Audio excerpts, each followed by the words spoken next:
Buenas tardes con todas, todos y todes. La idea de mi presentación de hoy es, de alguna manera, reflexionar sobre la vinculación del estigma a la discriminación y, por qué no, también la criminalización y las barreras de equidad e igualdad en tiempos de la pandemia de COVID-19. Con 40 años de diferencia, Jonathan Mann dijo que hace 4 décadas que iba a matar más la discriminación relacionada con el VIH que el SIDA. Lamentablemente no se equivocó. Y la nueva estrategia global del SIDA habla de que para terminar con el VIH como amenaza de salud pública, en el 2030 debemos terminar con la desigualdad. Nada fácil, por supuesto. Y esto tiene que ver con que el estigma relacionado directamente con el VIH es lo que hace que la epidemia del SIDA sea tan difícil de terminar desde el punto de vista social y que es el eje central de este simposio. De alguna manera, y esto lo hemos visto con la presentación de Bruce sobre Igualaí. La discriminación institucional y la criminalización son las principales barreras del acceso al diagnóstico temprano, que es bastante preocupante en América Latina, a un tratamiento, a la contención de las poblaciones claves y de las personas con VIH dentro de la cascada de tratamiento y que vuelvan a testearse aquellas que son VIH negativas. Y vemos que la desigualdad es una cuestión transversal. Y por eso, en ese sentido, lo vinculamos, hacemos la intersección con COVID-19.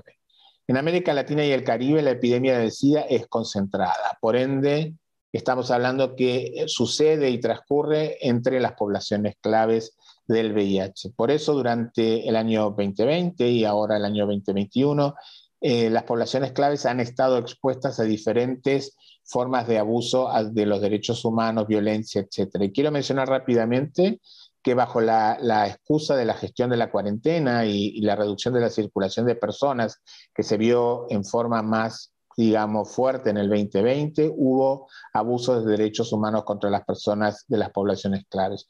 Hubo violencia institucional, sobre pretexto de reducir la circulación en manos de fuerzas uniformadas.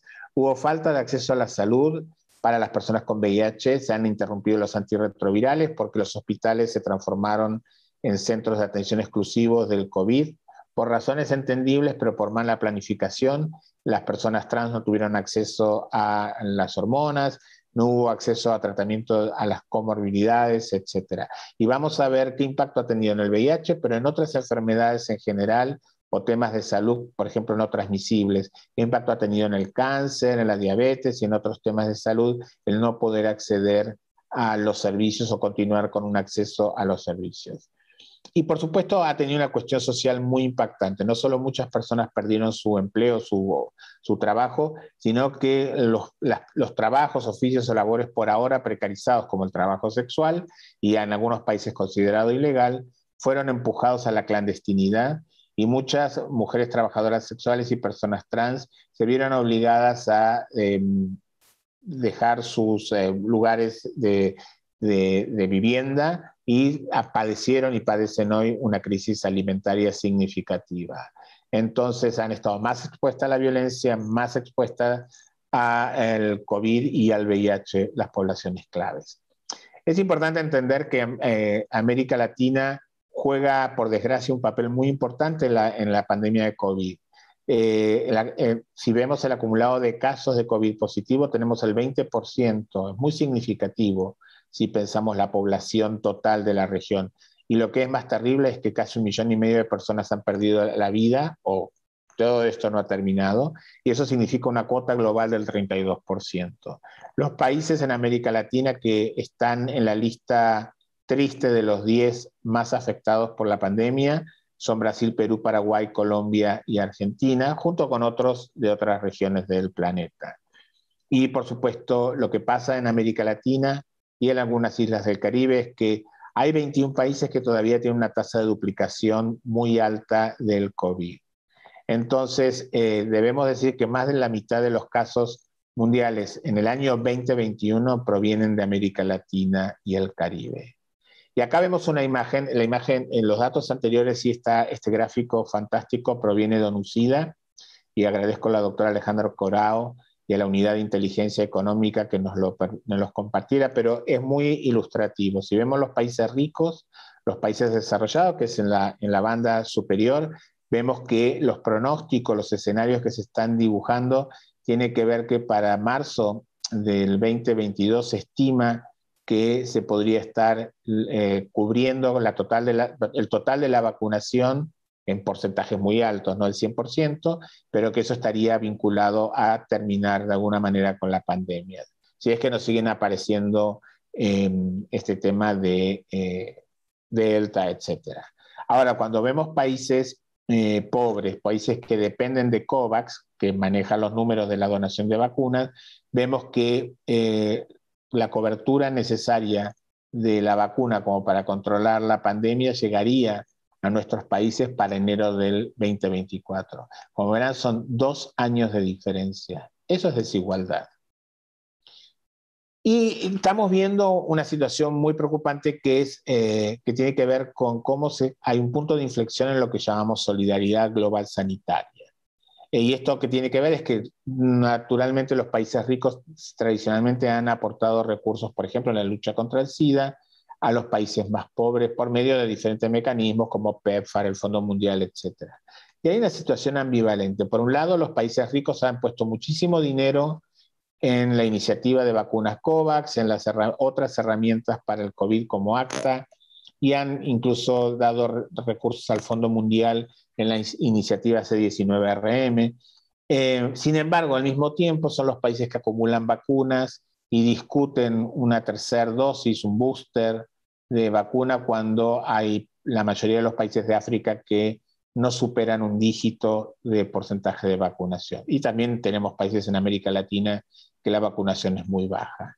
Entonces es como una sensación, una dialéctica del Titanic, que se salvan los de la clase primera y la clase turista que están por debajo de la línea de flotación son los que están en peligro de morir y enfermar en esta crisis. La inversión caritativa, conocida como bilateral o multilateral por parte de los países, puede verse afectada porque los países ricos han tenido que poner muchísimo dinero dentro de sus fronteras para responder a la crisis. Entonces, también hay un cambio de prioridades en la salud global. Hay una tendencia, se está discutiendo la preparación para futuras pandemias y cómo responder a la cuestión de seguridad global. Esto puede afectar el acceso a los recursos de SIDA y es importante porque en meses va a empezar el proceso de reaprovisionamiento de recursos del Fondo Mundial para el SIDA, la tuberculosis y la malaria, y ahí vamos a ver en el mundo real cómo está la solidaridad global sanitaria para estas 3 enfermedades. Y hay un concepto muy interesante en la filosofía sudafricana que habla de Ubuntu, ¿no? Esta cosa de que yo existo en función de la existencia de los demás y que de alguna manera hay algunos síntomas bastante negativos vinculados con el COVID donde ha habido esta filosofía de sálvese quien pueda. Como es una pandemia, hasta que no se resuelva la pandemia en la mayoría significativa de los países y de la población, no se va a resolver en ningún lado. Esto es un concepto básico. Y ahora, por último, sale como emergente la cuestión de la movilidad, los pasaportes de vacunación, las restricciones de entrar a los países o entrar a determinados lugares si no ha sido vacunado, crea una nueva comunidad de personas estigmatizadas, discriminadas y relegadas que porque no han accedido a la vacuna no van a poder viajar, no van a poder hacer determinadas actividades. Y debemos entender que no solo somos las ONGs o los que trabajamos en salud internacional, los que viajamos para reunirnos, trabajar y demás, sino también hay población que viaja a los países con restricciones para la cosecha, por ejemplo, de algún producto. Entonces esto va a tener un impacto secundario bastante negativo. Y todo esto también nos vuelve a poner sobre el tapete algo que el VIH discutió durante 30 años y es el acceso a los medicamentos, el acceso a la ciencia. Y sobre todo el acceso se ve amenazado por la propiedad intelectual que está en manos de un número pequeño de laboratorios y eso afecta el acceso de los países más pobres o aquellos países que tienen políticas de soberanía sanitaria bastante pobres, donde son países que también no tienen un Estado presente que puede controlar el abuso del sector privado, por ejemplo, impugnando compulsoriamente una patente de un medicamento para lograr comprarlo, perdón, penalizan también los problemas de suministro y cumplimiento. Muchos países se ven afectados porque los laboratorios no están entregando las vacunas, pero tampoco generan un castigo económico a esa empresa que no cumple con la promesa. Y la importancia que vemos de que en salud pública es muy importante la gratuidad, que los costos para acceder a los servicios, en este caso de COVID y de VIH, no sean económicamente catastróficos. Y también cuál es el precio justo con el que los países compran diagnósticos de PCR para COVID, PCR para carga viral en el VIH, compra de antirretrovirales, etcétera. Y importante también más transparencia en la asignación equitativa de recursos del Fondo Mundial, de COVAX, de ACTA y de otros mecanismos que están respondiendo financieramente y globalmente a la crisis del COVID. Entonces, es importante pensar que tenemos que evitar esta noción de buenas o malas vacunas, pero que la noción de la restricción, por ejemplo, de aquellas personas que han sido vacunadas con Sputnik, que todavía no tiene aprobación de la OMS y de las principales agencias regulatorias de medicamentos de los países ricos, va a generar dos tipos de población, que recibieron las vacunas que para los países del norte son buenas y aquellos que recibieron las vacunas que no lo son tanto. Entonces, y obviamente la impronta y el llamado a distribuir urgentemente más vacunas en los países más pobres. Esa es la prioridad. Durante la pandemia hemos sufrido de una muy pobre comunicación en salud y en crisis sanitaria. Creo que esa es una de las grandes lecciones aprendidas. Ha circulado información sin fundamentos y esto es una responsabilidad de los medios de comunicación formales que han generado paneles con opinadores que no saben ni de COVID, ni de virología, ni de biología molecular, como para opinar sobre el coronavirus. Se ha politizado, partidizado la pandemia en países altamente polarizados como los de América Latina, que atraviesan hay por lo menos 10 países en América Latina que atraviesan una crisis institucional política bastante importante y sobre eso se acuesta la pandemia y sus complicaciones. Y por supuesto las redes sociales, que parte de su naturaleza es ser anárquicas, de alguna manera no han colaborado. Hemos atravesado y atravesamos una infodemia bastante importante con fake news y el tema del rol que tienen los medios tradicionales. Hay un movimiento antivacuna muy persistente y muy dañino, que incluye hasta un movimiento de antitapaboca, ¿no? Esto hace muchísimo daño y es muy difícil de controlar. Y también nos preocupa esta narrativa post-pandemia, donde los países del norte están pensando qué van a hacer cuando termine el COVID y para los países del sur está muy lejos de pasar la crisis. Todo esto, la mala comunicación,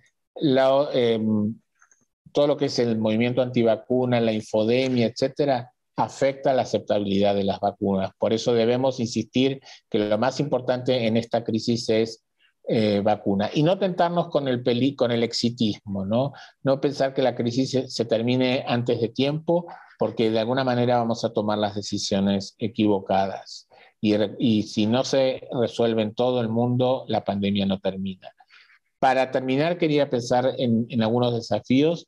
Hay que vacunar al resto del mundo y analizar cómo se sigue en aquellos países que ya han vacunado bastante, reconstruir los programas verticales y de sistema de atención sanitaria que han sufrido por el COVID, mitigar el impacto y las oportunidades perdidas, mejorar dramáticamente la comunicación, discutir e interpelar los pasaportes de vacunación y las restricciones de viaje, priorizar la contención económica, social y la salud mental de las personas en nuestros países que se han visto afectadas por 2 años durante el COVID y devolver el protagonismo a la salud integral.